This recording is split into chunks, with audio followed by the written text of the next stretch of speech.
Imagine being a member of one of the most famous families in the world. You are Prince Harry, grandson of the Queen, once a beloved public figure, now a man at odds with the institution that raised him. Or imagine being Meghan Markle, the Duchess who shocked the world by marrying into royalty, carving a place for herself in history, only to find that the royal doors can be slammed shut at a moment's notice. And now, picture the audacity, the nerve, the sheer boldness of asking the King of England, your father-in-law, the head of the very monarchy that has defined your life, for something so personal, so delicate, and yet so publicly sensitive: funds for your children's education. Not a scholarship, not a loan, not a small gesture, but a request for millions to secure schooling for Archie and Lilibet. It is the kind of move that would terrify most people in the world, and yet for Harry and Meghan, it seemed natural, almost expected. But what happened next would shock the royal family, the public, and the world alike. Before we continue, please hit the like button, subscribe to the channel, and turn on the notification bell for updates. The story begins not with a press release or a media leak, but with a letter. A carefully written, meticulously crafted letter that carried a weight no ordinary correspondence could. It wasn't just about tuition. It was about entitlement, legacy, and the complicated, tangled web of love, loyalty, and expectations that define the House of Windsor. According to sources, this letter was delivered discreetly, with an air of hope that only someone accustomed to privilege could possess. Harry and Meghan, far from their official royal duties, but still very much heirs to the family drama, expected at least consideration. They expected compassion. Perhaps they even expected compliance. But King Charles, now at the helm of the monarchy, is not known for yielding easily, especially when it comes to matters of principle, protocol, and public perception. Imagine the moment he read that letter. Imagine the words forming on the page. The polite request for financial support for the grandchildren, couched in the most diplomatic terms possible. And yet, for the king, this request may have felt like a breach, a test, a challenge to his authority. Royal insiders say that his reaction was immediate and firm, tinged with a mix of incredulity and frustration. There was no hesitation. There was no subtlety. There was only the kind of decisive response that could only come from someone who understands the weight of the crown and the delicate balance of family, tradition, and public expectation. To understand why this moment is so significant, you need to step back and consider the context. Harry and Meghan's departure from royal duties, what the media famously dubbed Megxit, was more than just a personal choice. It was a seismic shift in the monarchy's modern narrative. They traded life under the public eye for independence, relocating to North America and forging new paths in media, business, and personal branding. But stepping away from royal duties didn't mean stepping away from scrutiny. Every move, every public statement, every lawsuit or interview carries the weight of global attention. And now, with their children's education on the line, they were forcing the monarchy into a confrontation that had been simmering beneath the surface for years. It is important to remember that the children, Archie and Lilibet, are not merely children. They are symbols. They are the future, the embodiment of two worlds colliding: royal tradition and celebrity modernity. Their schooling is more than just academics. It is a statement about status, privilege, and alignment with the family legacy. And when Harry and Meghan made their request, whether they realized it or not, they were asking for validation. They were asking for recognition that, even in exile, they were entitled to certain comforts, protections, and investments from the institution they left behind. What makes this story particularly gripping is the human element behind the headlines. Think about the personal dynamics. A father and son, a husband and wife, and a king and his grandchildren all caught in a web of expectation, pride, and ambition. The emotional stakes are immense. Harry, long haunted by feelings of exclusion and perceived injustice, now had to navigate a confrontation with his father that could easily reopen old wounds.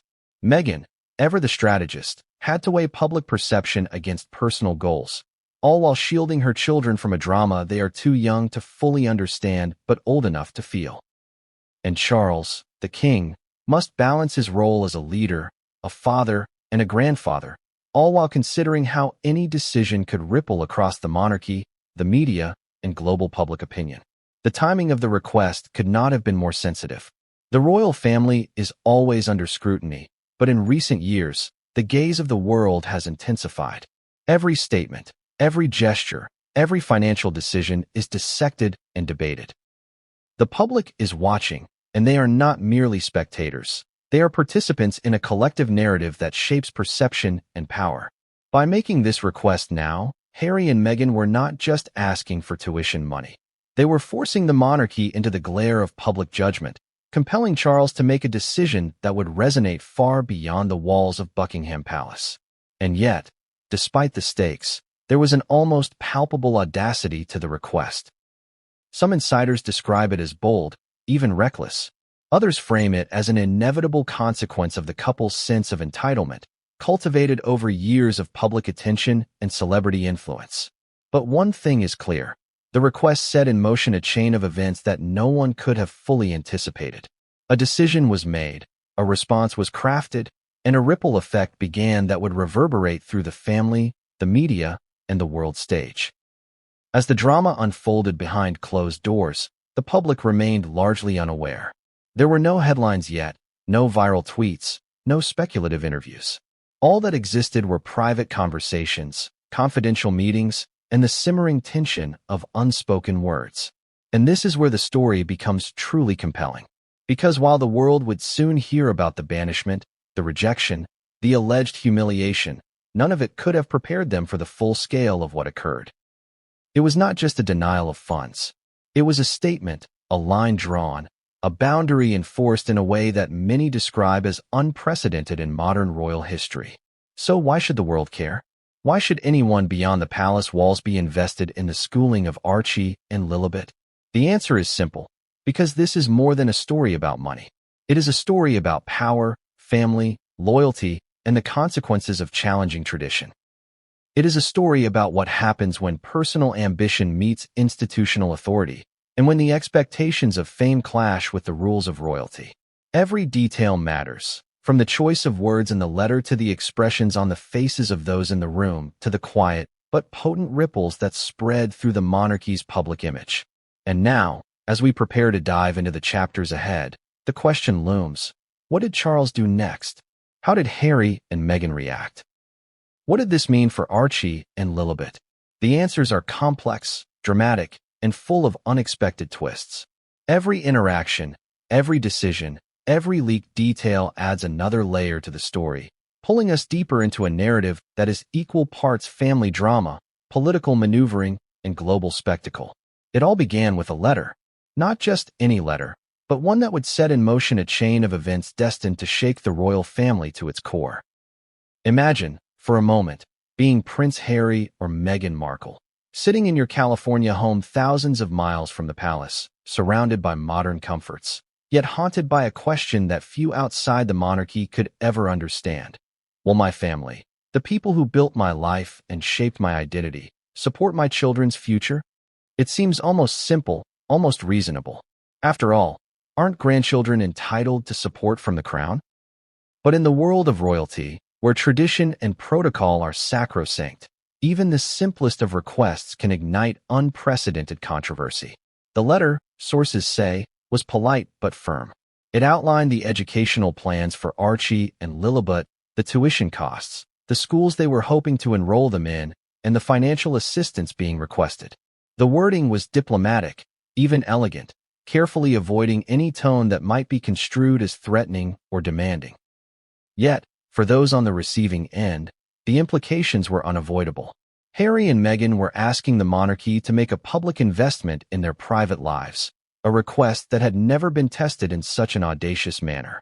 To understand the gravity of the request, consider the schools involved. These were not ordinary institutions. We are talking about elite, highly selective schools where tuition fees can easily surpass six figures annually. And while money, in many circles, is merely a transactional issue, in the royal context it carries symbolic weight. Paying for a grandchild's tuition is not just an act of support. It is a public endorsement, a statement that the family, the monarchy, and the institution itself acknowledge and accept the child's place within the royal hierarchy. For Harry and Meghan, it was about more than money. It was about validation, about recognition, about cementing their children's status as both royal and secure. The audacity of the request lies not only in the financial figures, but also in timing. The Sussexes had been living independently for several years by this point, pursuing media deals, business ventures, and public appearances. They had distanced themselves from formal royal duties. Their brand had flourished outside the palace walls. And yet, when it came to securing their children's future, they turned to the very institution they had chosen to leave behind. One might argue that this was a natural decision, a desire for continuity and tradition. But in the eyes of King Charles, it represented a challenge, a reminder that familial obligations could not simply be outsourced to the monarchy's coffers. Insiders suggest that the delivery of the letter was a calculated act. Meghan, known for her meticulous attention to detail and strategic mind, likely reviewed every word, every line, every implication. Harry, long attuned to the pressures and expectations of royal life, understood the potential backlash but believed in the legitimacy of their request. Together, they presented a united front, signaling not only a parental concern for their children, but also a subtle assertion of influence, a claim that even in exile, their needs and expectations must be taken seriously. And what of King Charles? The moment the letter landed on his desk, there was reportedly a mixture of disbelief, frustration, and concern. The request challenged the very principles he had sought to uphold: fairness, responsibility, and the preservation of royal protocol. In a family where appearances and traditions are paramount, such a request risked setting a precedent, an example that could encourage other members of the royal family to make similar demands, potentially undermining the careful balance he had worked to maintain. Charles, now king, was faced with a decision that tested both his authority and his capacity for familial diplomacy. Consider, for a moment, the potential consequences of saying yes. Supporting Harry and Meghan financially would have been interpreted by the public and media as an endorsement of the couple's independence. It could be spun as a reward for their separation from royal duties, an acknowledgement that they could demand resources without adhering to the traditional structures of royalty. Conversely, saying no carried its own risks: accusations of coldness, lack of compassion, or family discord. Every option was fraught with consequence, and every decision would be scrutinized under a global microscope. Adding to the tension was the involvement of advisors. Royal decisions, especially those concerning finances and family, are rarely made in isolation. Charles's team, including trusted private secretaries, financial officers, and confidants, weighed in, providing counsel on public perception, historical precedent, and potential fallout. Sources indicate that debates were intense, marked by contrasting opinions and heated discussions. Some argued for compromise, suggesting that partial support or alternative arrangements could preserve both family harmony and public image. Others urged a firm stance, warning that yielding to the Sussexes' request could trigger long-term complications.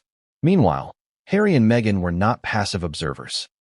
Reports suggest that they anticipated resistance and prepared for it, strategically considering how public statements or media engagements could bolster their position if necessary. They understood that the world was watching and that their actions could shape not only the immediate outcome but also public perception of the monarchy at large. In many ways, the letter was as much about optics as it was about funding. An assertion of parental responsibility, a calculated move to highlight the complexities of their position within the royal framework. But what truly makes this story compelling is the human element, the emotional undercurrent that runs through every interaction. For Harry, the request was deeply personal. It represented his desire to provide for his children in a way that aligned with their heritage and potential. It also reflected lingering tensions with his father, unresolved feelings from decades of scrutiny, misunderstanding, and perceived neglect. For Meghan, the letter symbolized a negotiation of power, identity, and security, navigating a world that often judged her harshly while demanding adherence to rigid traditions. And for Charles, it was an exercise in authority, love, and restraint, balancing the need to uphold institutional norms with the desire to maintain familial bonds. The fallout of the letter, though not immediately public, was swift. Private communications suggest that Charles's response was decisive, signaling a boundary that Harry and Meghan had perhaps underestimated. The king, drawing upon decades of experience in diplomacy, governance, and public engagement, framed his reply not merely as a refusal, but as a statement about expectations, responsibility, and the consequences of challenging royal norms. The Sussexes were confronted with a reality that no amount of strategy or public support could entirely mitigate. The monarchy, at its core, operates on principles that cannot easily be bent or bypassed, even by those it has nurtured. At the same time, the implications extended far beyond a simple financial transaction. This was about trust, about precedent, about the delicate equilibrium between family loyalty and institutional integrity. Every word, every tone, every gesture carried weight, sending signals not only to Harry and Meghan, but also to the wider royal family, the media, and the public. In essence, the letter and its response became a lens through which the broader challenges of modern monarchy could be examined. Questions of relevance, fairness, and the intersection of tradition with contemporary expectations. Even as the private drama unfolded, the public remained unaware. The world, accustomed to seeing Harry and Meghan through headlines, social media, and interviews, had no inkling of the tension simmering behind palace walls. And yet, in those quiet, confidential moments, history was being shaped. Decisions were being made that would reverberate for years to come, affecting not only the immediate family but the perception of the monarchy on a global scale. Every potential outcome, from reconciliation to estrangement, was a narrative waiting to be written, a story whose final chapter had yet to be revealed. So, as we move forward, consider this. What does it take to confront tradition, authority, and expectation all at once? What happens when a request that seems reasonable to some is perceived as audacious or even reckless by others? Harry and Meghan's letter, in its simplicity and elegance, carried the weight of decades of family history, personal expectation, and public scrutiny. And in asking for support for their children, they were not merely requesting money. They were challenging the very structures of royal life, daring the king to respond, and setting the stage for a confrontation that would capture the world's attention. When the letter arrived on King Charles's desk, the moment was far from ordinary. It wasn't the first time he'd been confronted with a delicate family request, but this one carried a unique intensity. Imagine opening a letter written by your son, one that isn't just about money, but about your grandchildren, your legacy, and the subtle question of authority. Charles, now king, had to balance the roles of father, grandfather, and monarch simultaneously, a balancing act fraught with complexity, emotion, and political consequence. The king's initial reaction, according to insiders, was one of controlled disbelief.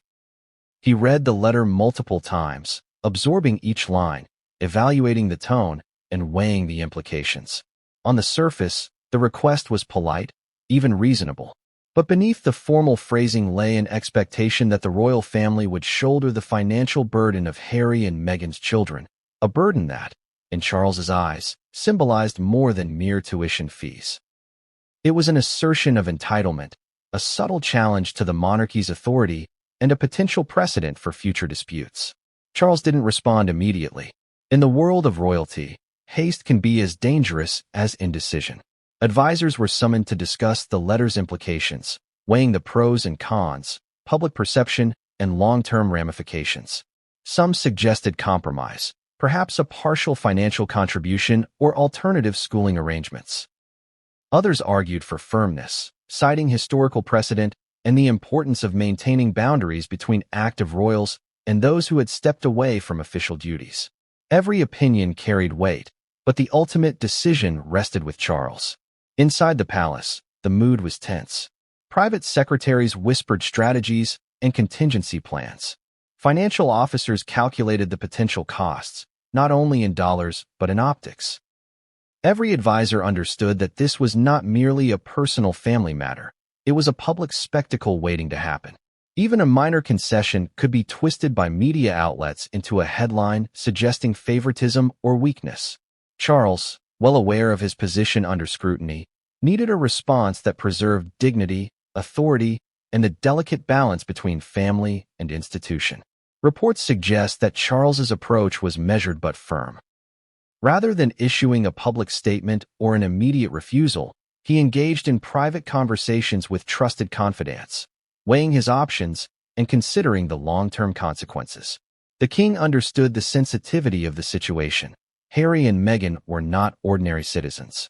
They were global figures, their every action dissected by the press, their words amplified across social media platforms. A misstep could have serious repercussions for both the monarchy and his family's internal cohesion. It's worth noting that Charles's reaction was influenced by decades of personal experience. As a young man, he had navigated complex family dynamics with his own parents, learning lessons about authority, compromise, and perception. These experiences shaped his instincts as both a father and a monarch. The decision he faced now wasn't just financial, it was symbolic.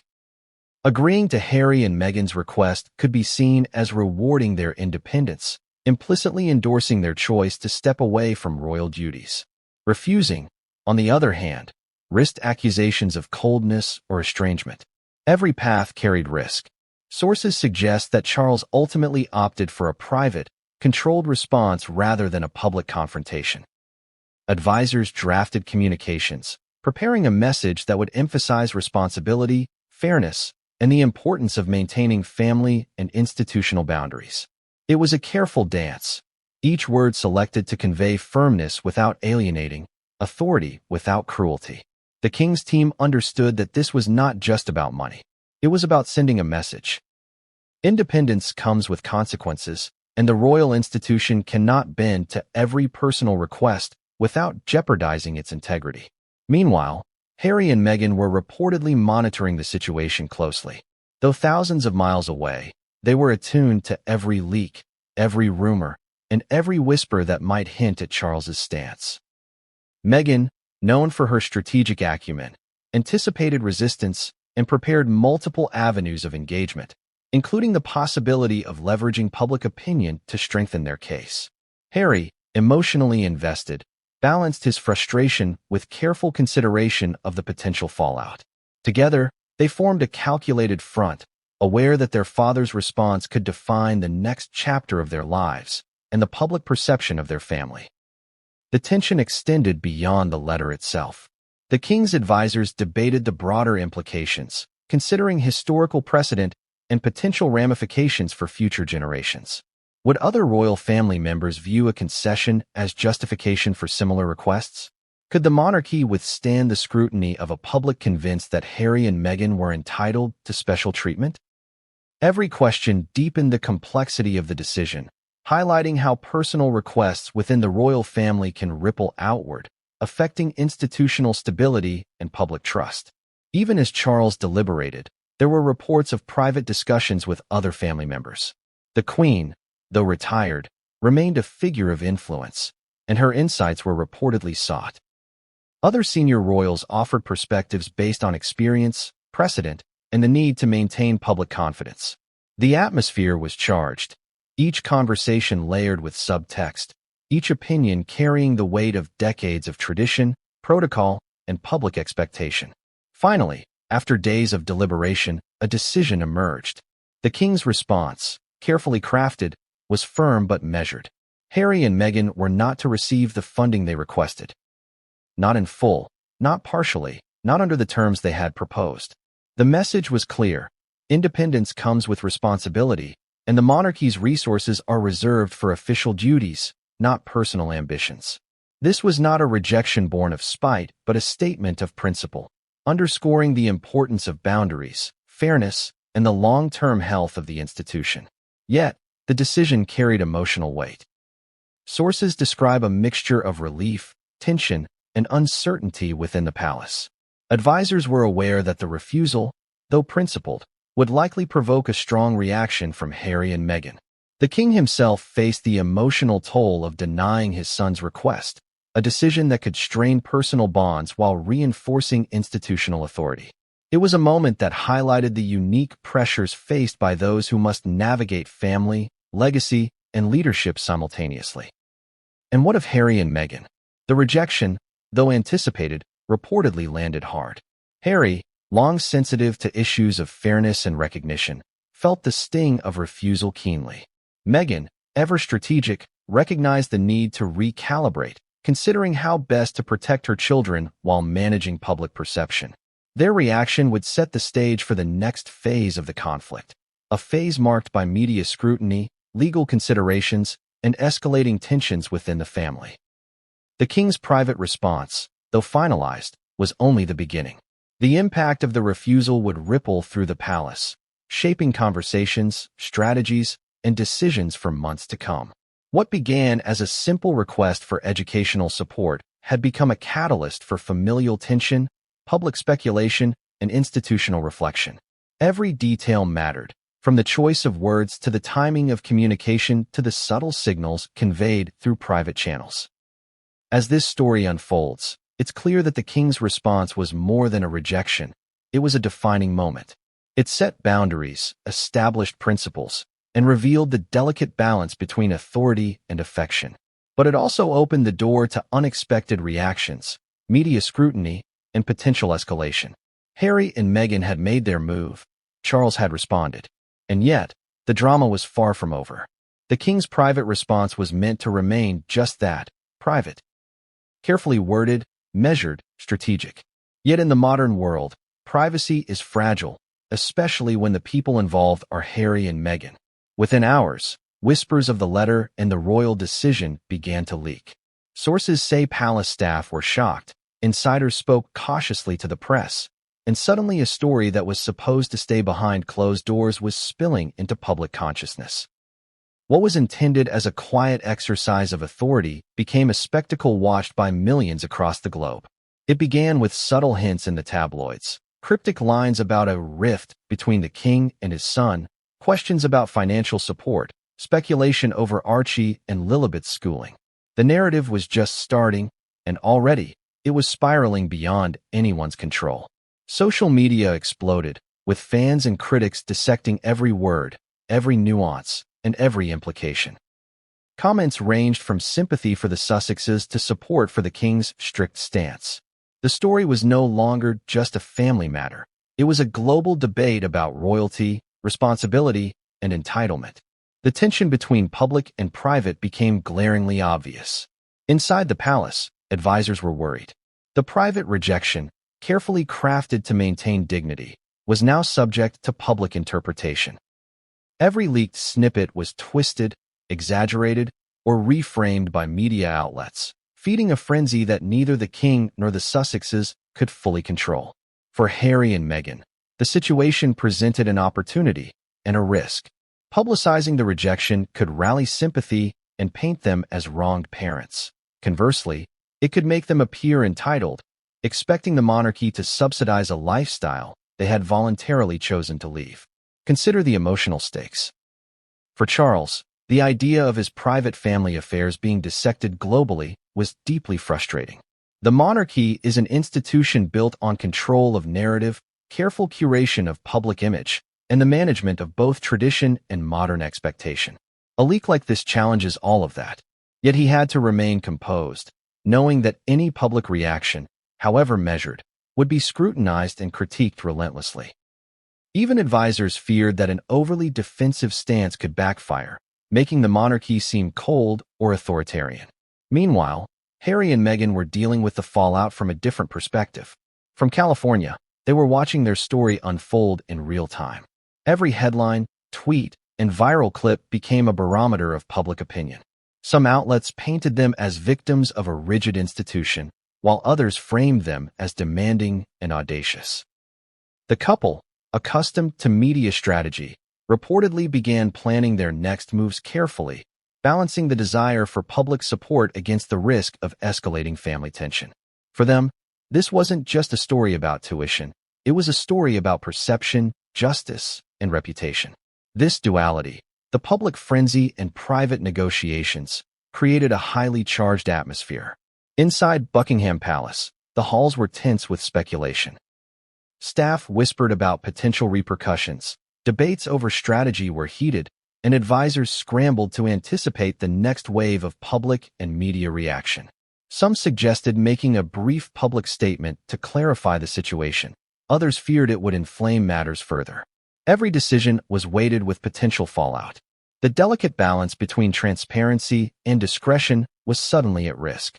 At the heart of it all were the children, Archie and Lilibet. While the public focused on headlines, the personal stakes for these two young lives were enormous. The uncertainty surrounding their schooling, combined with the media storm, added an emotional weight that the family could not ignore. Sources indicate that Harry and Meghan were particularly protective, taking measures to shield their children from public speculation while still managing the larger narrative. Yet, in a world where privacy is scarce, even the best-intentioned precautions have limits. The public versus private dynamic also created contradictions that fascinated observers. On one hand, the monarchy is an institution of tradition and discretion. Decisions about family finances, education, and internal disputes are usually handled quietly, rarely spilling into the public eye. On the other hand, Harry and Meghan's global celebrity meant that any private conflict was almost guaranteed to attract public attention. The tension between these two realities, private protocol versus public fascination, highlighted a fundamental challenge of modern monarchy: how to maintain authority, tradition, and privacy in a world that craves drama, transparency, and spectacle. Media outlets exploited every angle. Analysts dissected the king's response, questioning whether it was too harsh, too lenient, or perfectly measured. Social media debates ranged from support for Harry and Meghan as parents fighting for their children to admiration for Charles's firm maintenance of boundaries. International audiences became involved, offering opinions, advice, and judgment. In some ways, the private rejection had become a public trial, judged not by the family or the monarchy alone, but by millions of voices worldwide. Yet amid the public frenzy, the private stakes remained intensely human. Behind palace walls, Charles reportedly reflected on the decision with a mix of pride and concern. Pride that he had acted decisively, maintaining boundaries and upholding the integrity of the monarchy. Concern for the personal impact on his son and daughter-in-law, for the potential emotional toll on his grandchildren, and for the long-term implications of the family divide. It is one thing to navigate policy, protocol, and public image. It is another to witness family members react with hurt, anger, or frustration, knowing that no amount of strategy or control can fully mitigate those emotions. Harry and Meghan's response, though initially private, was equally charged with emotion. Reports indicate that conversations were intense, marked by frustration, incredulity, and strategic calculation. Harry felt the sting of rejection keenly, an echo of past experiences with the monarchy and public scrutiny. Meghan, ever pragmatic, considered the optics, the public perception, and the potential strategic moves to assert their position. Together, they were navigating a world where private rejection and public exposure collided, creating pressures that were as psychological as they were strategic. This chapter of the story also reveals the contradictions inherent in modern royal life. The monarchy is steeped in tradition, expected to operate with decorum, discretion, and authority. At the same time, modern royals, particularly Harry and Meghan, live in a world dominated by global media, instant communication, and public accountability. The clash between these two worlds, old world protocol and contemporary celebrity, creates tension, confusion, and dramatic consequences. Every action, no matter how small, is amplified, interpreted, and analyzed. Even a private decision about tuition becomes a global event. The fallout from the king's decision began to shape narratives both inside and outside the palace. Family members, advisors, and staff all had perspectives, insights, and opinions, each influencing the dynamics in subtle but significant ways. Public commentators speculated about the long-term consequences for Harry and Meghan's relationship with the royal family, for the children's upbringing, and for the monarchy's global image. Social media debates raged, with fans, critics, and neutral observers dissecting every possible scenario. The private decision had transformed into a multi-layered public drama. And yet, as intense as the public scrutiny was, the private implications were even more profound. The tension between Harry and Charles, between Meghan and the institution she married into, and between the desires of parents and the responsibilities of a monarch, created an emotional pressure cooker. The private versus public fallout wasn't just about money. It was about trust, loyalty, and the often painful consequences of challenging an institution built on centuries of protocol. As the days and weeks passed, it became clear that the story was far from over. The public was only seeing fragments, tantalizing glimpses of a much larger narrative unfolding behind closed doors.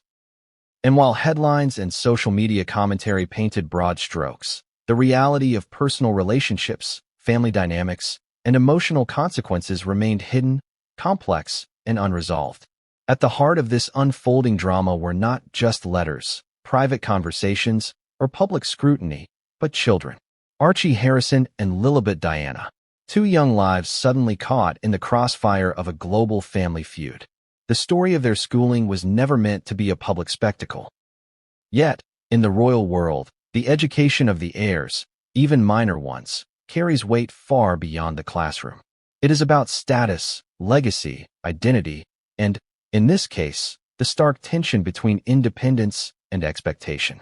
The controversy began with the simple question, where should Archie and Lilibet be educated?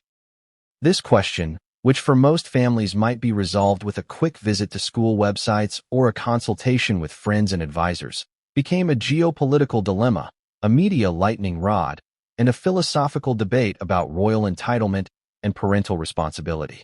The Sussexes reportedly had their sights set on elite institutions, schools known for cultivating not just academic excellence, but social and cultural connections that could shape the children's future opportunities. In the United States, where they had settled, tuition for such institutions can easily run into six figures per year. Private boarding schools in the UK, meanwhile, often charge similar fees. The Sussexes, having distanced themselves from official royal duties, faced a complex dilemma. Their independence allowed them freedom, but it also removed the traditional support structures that might have covered such costs. In this context, the letter requesting financial support for schooling was not merely about money.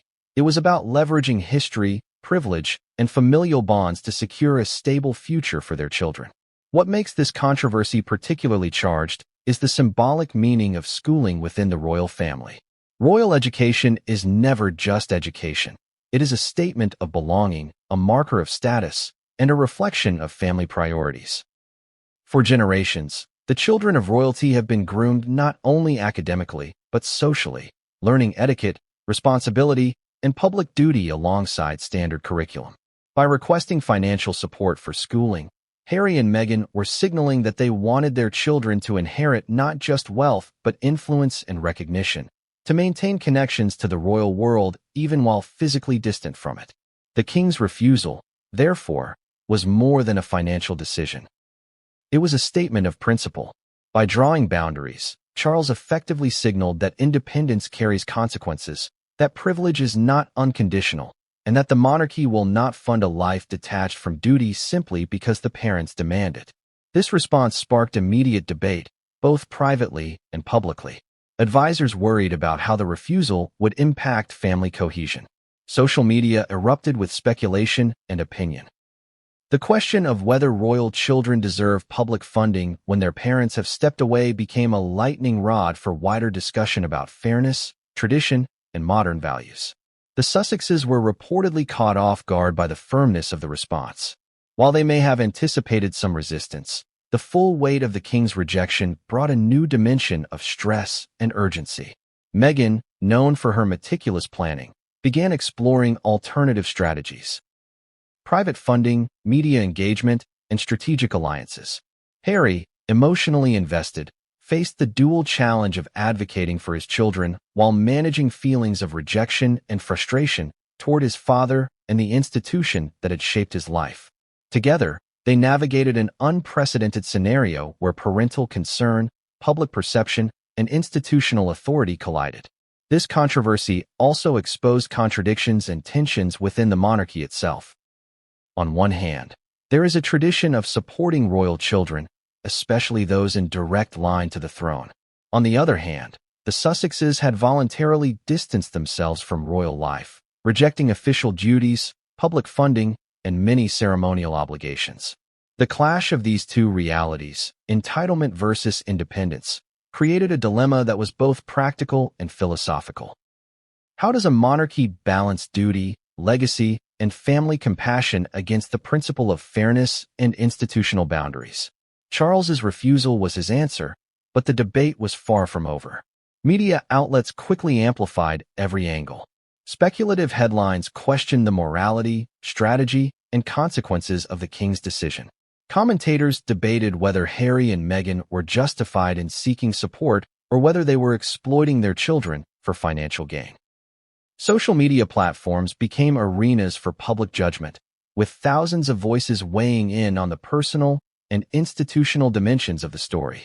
The global fascination with the royal family ensured that even the minutest details of schooling, tuition, and family negotiation were scrutinized with intensity.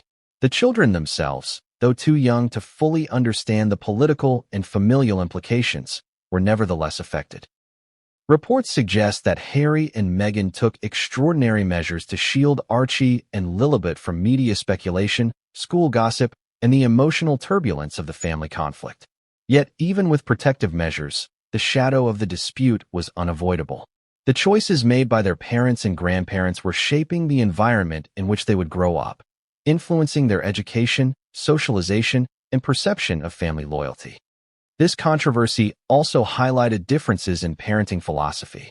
Harry and Meghan, influenced by modern values, celebrity culture, and a desire for autonomy, prioritized choices that reflected their vision for their children's education and upbringing. Charles, guided by tradition, precedent, and institutional responsibility, emphasized boundaries, financial prudence, and the reinforcement of royal expectations. The collision of these perspectives created tension not just for the adults involved, but for the children, whose schooling became a battleground for competing ideologies about privilege, independence, and responsibility. Another layer of complexity emerged when considering precedent. Historically, royal families have sometimes provided for children of those who stepped away from active duty, but these arrangements were often negotiated carefully and rarely publicized. By refusing, Charles was signaling a new approach, one that prioritized institutional integrity over personal sentiment. This set a precedent that could influence future decisions involving not only Harry and Meghan, but other family members who might consider stepping back from duties. It was a decision with ramifications far beyond the immediate dispute. And yet, the debate was not purely practical, it was emotional. Supporters of Harry and Meghan argued that denying funding for the children was unkind, potentially punitive, and emotionally damaging. Critics of the couple suggested that their request was audacious, entitled, or even manipulative. The emotional stakes for all parties, parents, children, grandparents, and extended family, were heightened by the intensity of public scrutiny and the moral weight attached to the discussion. The children, innocent participants in a drama of adults, were inevitably drawn into the conversation simply by virtue of their presence in the story. This chapter of the saga illustrates the delicate tension between principle and compassion, between tradition and modernity, between the personal and the institutional. Every decision about the children's schooling carried symbolic and practical weight, affecting not just education but relationships, perception, and legacy. The controversy was no longer about letters or memos. It was about identity, values, and the future of two young lives positioned at the intersection of history, celebrity, and monarchy. In any royal drama, the monarchy itself rarely acts in isolation. Decisions, especially those with the potential to reverberate publicly, are filtered, reviewed, and often shaped by advisors. King Charles, like his predecessors, relies on a cadre of confidants, financial officers, private secretaries, and legal counsel to navigate both family and institutional matters. When Harry and Meghan's letter arrived requesting funds for Archie and Lilibet's education, it wasn't just a private father-son moment. It became a full-scale advisory exercise. Inside Buckingham Palace, advisors were summoned almost immediately. Some were veterans who had navigated decades of royal crises. Others were experts in modern media, public perception, and legal ramifications. The discussions were reportedly intense. This isn't just a financial decision, one source explained. This is about precedent, optics, and the message it sends to the entire family and the public. The financial implications alone were significant. Elite educational institutions, particularly those the Sussexes had in mind, demand multi-figure tuition annually. Even for a monarchy accustomed to wealth, the question wasn't simply whether the money existed. It was whether providing it would set an unavoidable precedent. Advisors worried that other family members might see a loophole or expectation for similar support. In the delicate ecosystem of royal finances, one decision could create a cascade of obligations, challenges, and public scrutiny. But finances were only part of the discussion. Advisors also considered public perception. Would the world see a king supporting grandchildren whose parents had willingly stepped away from royal duties? Or would denying the request paint him as uncaring, cold, or estranged? Social media, with its instant amplification, was already buzzing. Every choice was scrutinized in real time by a global audience. For advisors, the stakes were high, not just for the king, but for the monarchy's long-term reputation. Legal considerations also played a role.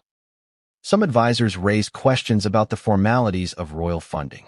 Historically, monarchs and the royal family have supported children within the line of succession, particularly those tied directly to official duties. But the Sussexes had distanced themselves from official roles. Would funding their children blur the lines between official responsibilities and private family matters? Could a legal challenge arise if they were denied? Advisors weighed these questions meticulously, knowing that even a seemingly minor misstep could have long-term consequences. Privately, the advisors reportedly voiced contrasting opinions. Some argued for compromise. Perhaps a partial contribution or an alternative arrangement could honor the request without creating a dangerous precedent.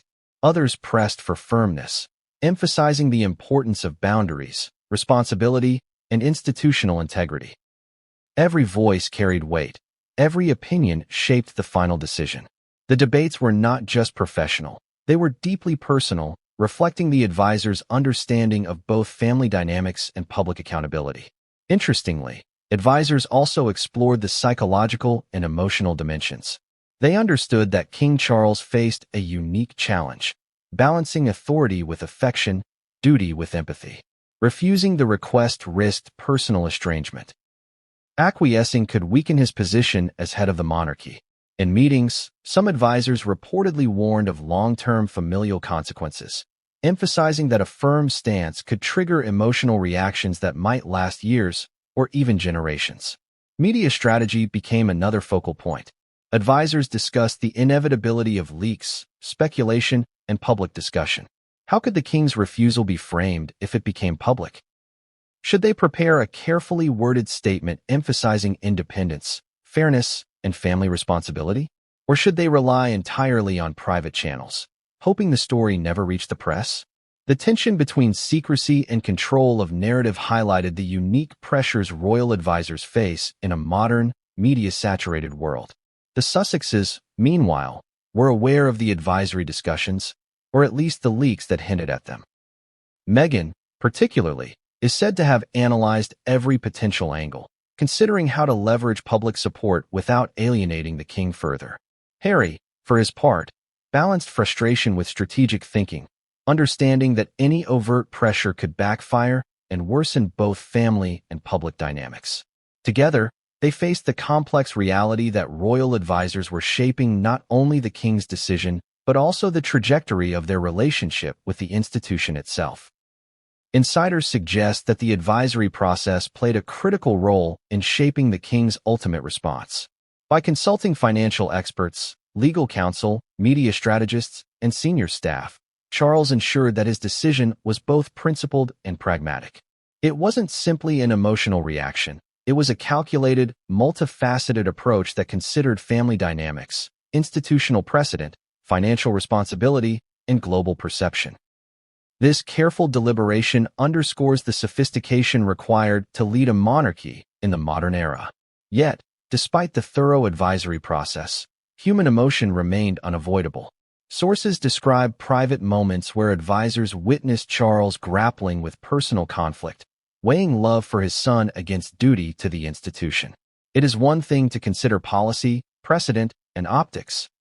It is another to deny your child's request for support, knowing it may create lingering resentment or emotional wounds. Advisors reportedly reminded the king that, while he must act with authority, empathy remains critical, but that empathy cannot override principle. Interestingly, advisors also noted the broader implications for the royal family.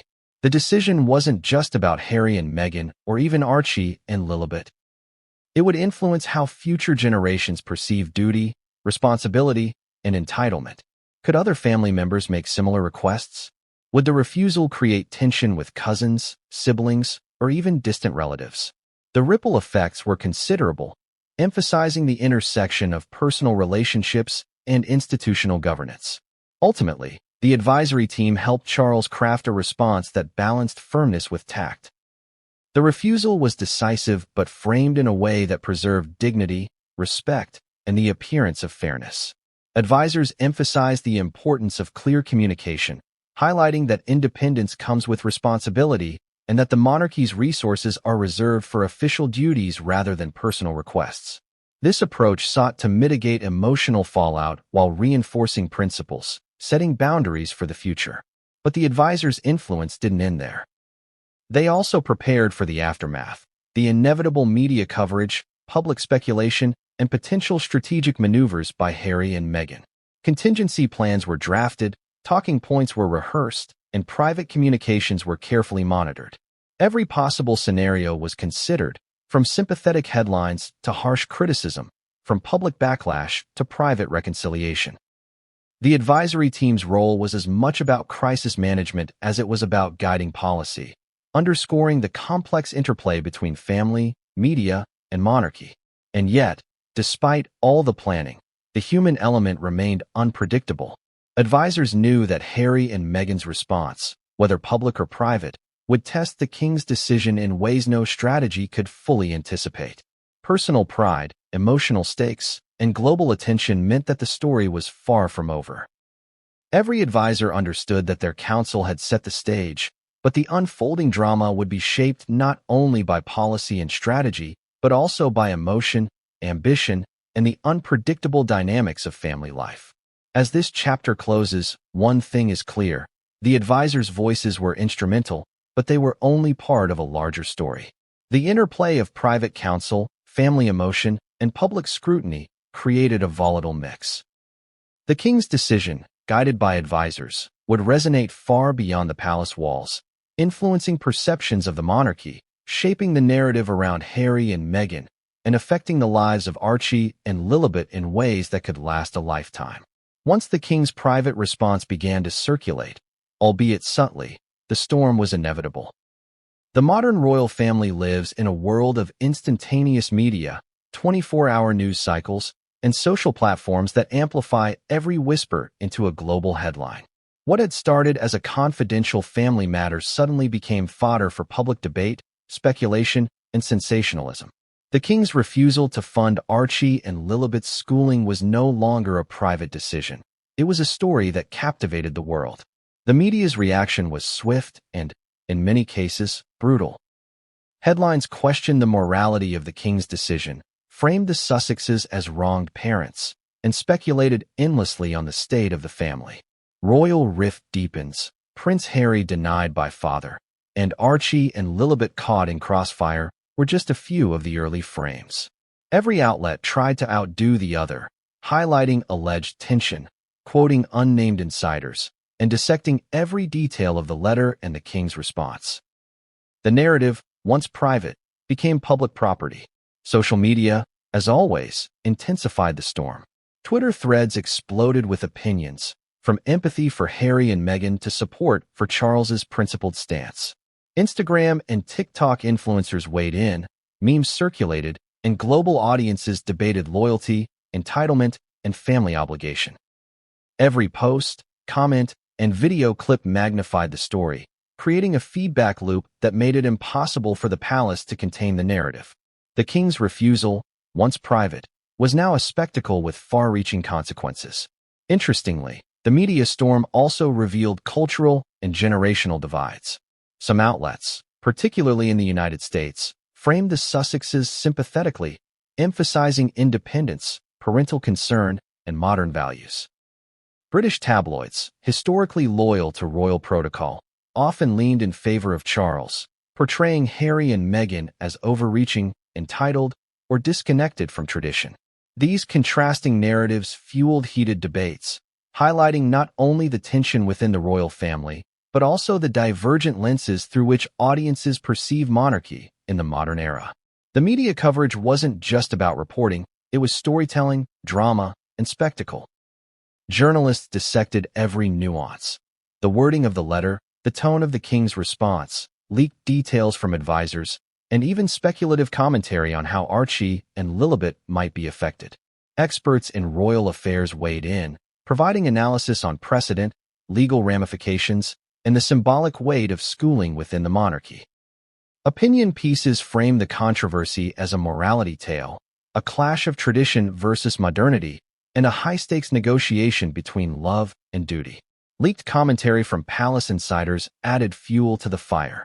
Anonymous sources hinted at family tensions, hurt feelings, and unspoken conflicts simmering beneath the surface. While these leaks were strategically vague, they were sensational enough to dominate news cycles and keep audiences engaged.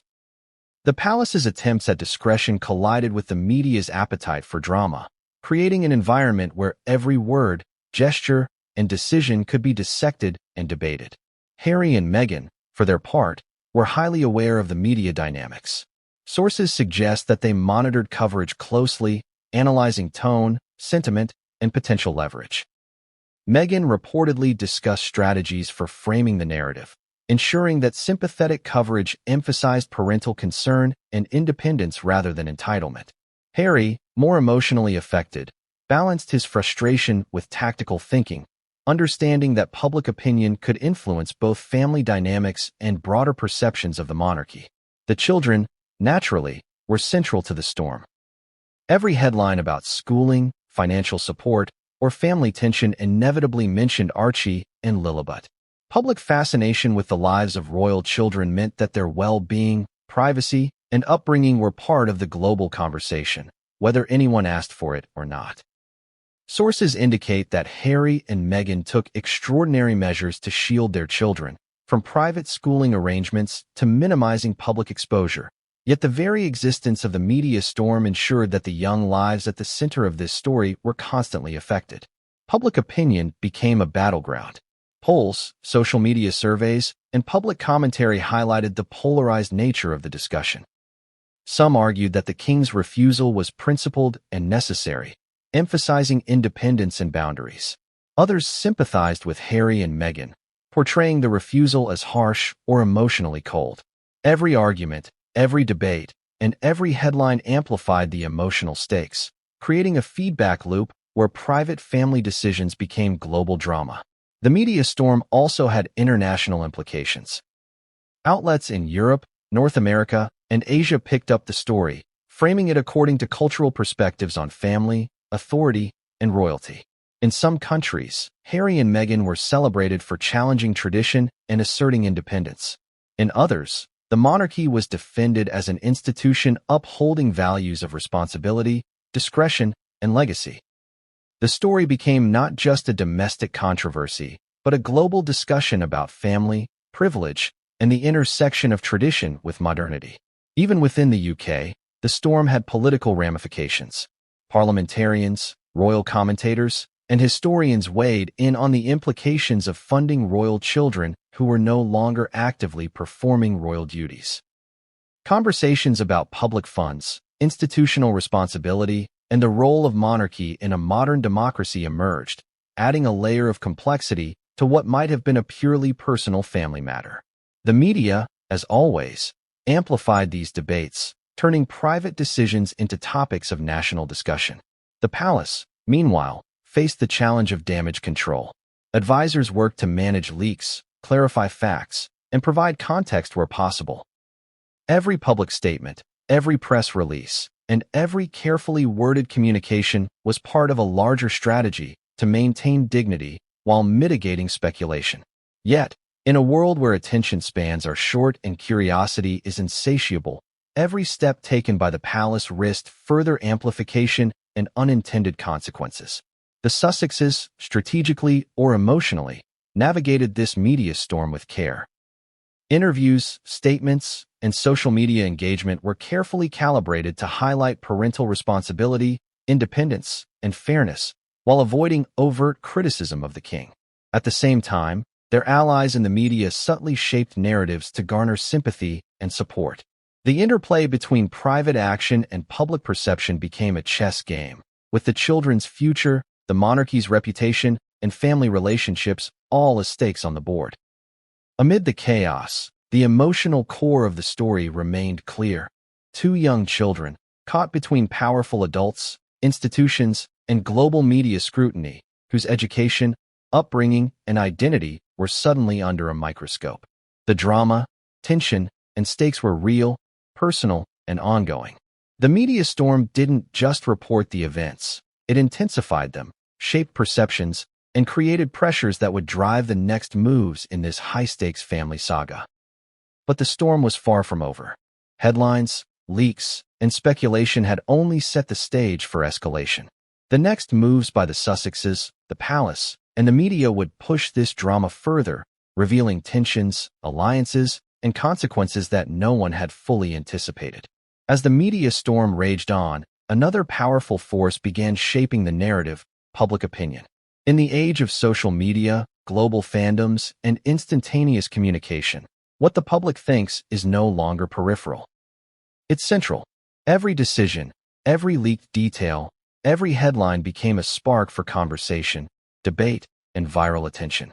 For the royal family, and particularly for Harry and Meghan, this meant that the court of public opinion could influence perception, strategy, and even personal relationships in ways previously unimaginable. The global audience was divided.